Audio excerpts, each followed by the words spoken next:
Okay, I'm going to be using some of Pat McGrath's Skin Fetish products today. So this is the Sublime Perfection Primer. So this is our base. Okay, we're going to use Pat McGrath's Skin Fetish Foundation, and the shade that I'm using is Light Medium 13.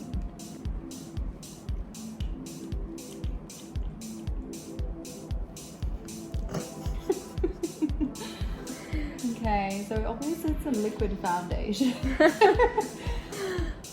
And I'm using Pat's brush that she's also brought out with this.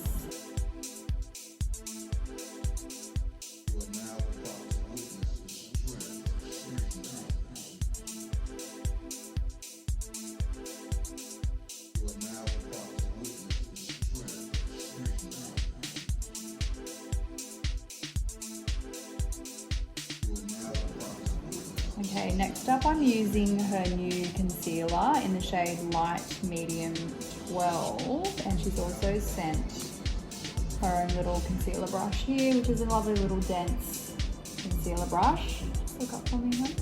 So the coverage on this is amazing. A little bit goes a long way. I used this on a model yesterday and it instantly just covered. Sometimes when I use concealers, I have to constantly build because sometimes they don't stick to the skin.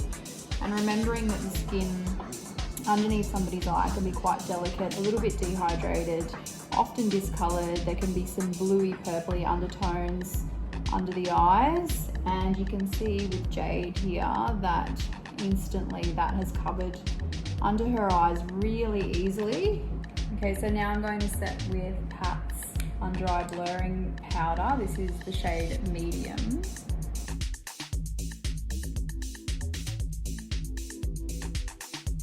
Okay, I'm using the Fenty Sunstalker bronzer to do a little bit of contouring here, and this is a Wayne Goss brush.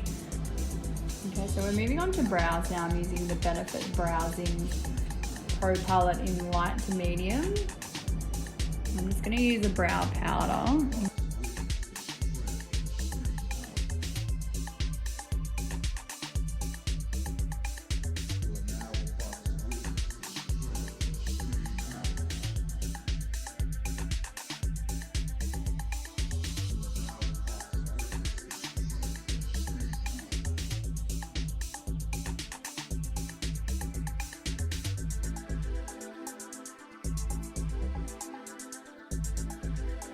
I'm just setting the brows now with the Makeup Weapons brow soap, which has got a little bit of water in it. This is obviously a little mascara wand.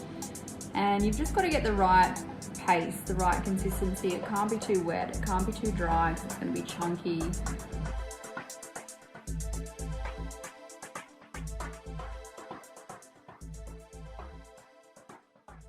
Okay, so now we're going to use the Charlotte Tilbury Pillow Talk palette. I'm using this beautiful shade here and a Crown C510.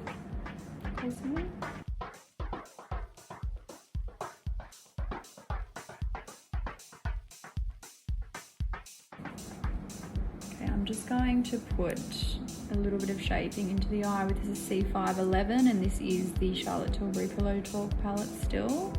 It's the little quad one, and this is the darkest shade that I'm applying right now just into the outer corner of Jade's eye, just to shape the eye a little bit. The tissue is just to block any fallout.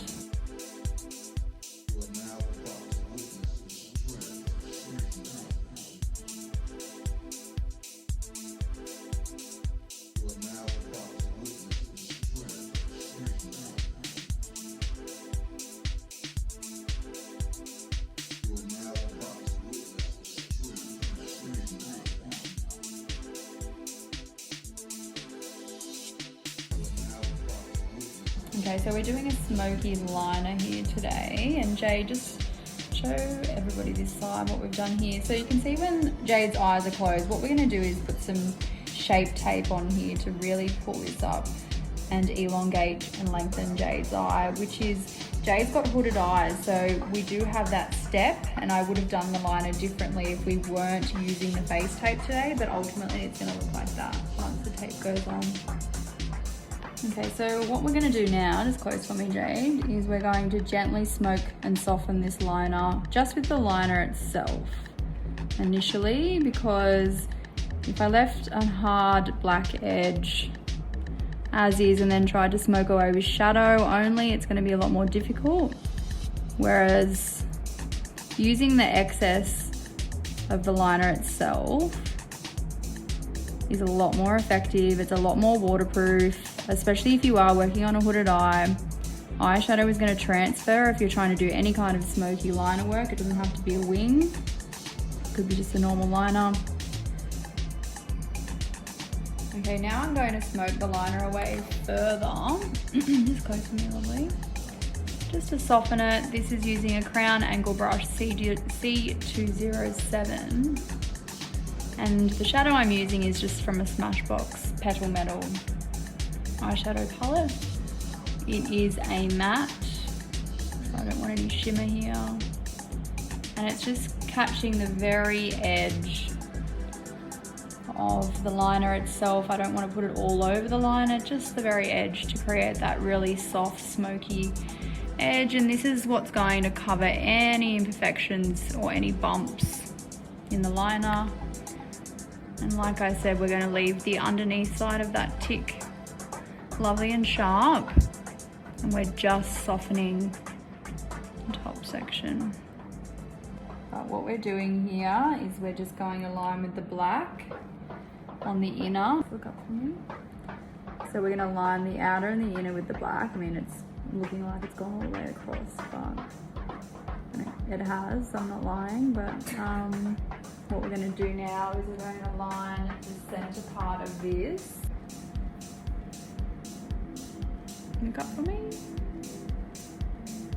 Just in the center where under her eyeball, like her iris, the colored section, just that little portion right in the center. Pretty subtle, but it just breaks up the liner. Okay, now we're going to just soften under here using the same eyeshadow that I used to smoke away. Just look up for me, Jade. The top liner. This is the Metal Petal Smashbox palette. I don't like leaving liner sitting on the bottom lower lash bed just by itself. It looks really harsh. So I'm just putting a little bit of, just look straight up to the roof, honey. Yep. This gold shimmer right underneath that bronze centerpiece liner in the middle, which is sitting directly underneath Jade's iris. And we're just gonna add some cheek here.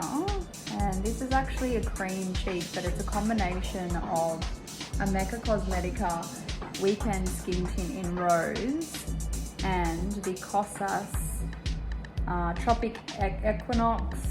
It's like a bronzy mixed in with a rose, just because I wanted it to be obviously in between those two shades. And this is a Smashbox. Just turn to your right a little, hun. This is a Smashbox buffing brush. So when I do cream blush, I really like to use a firm, dense brush, just so that it doesn't leave streak marks all over the skin.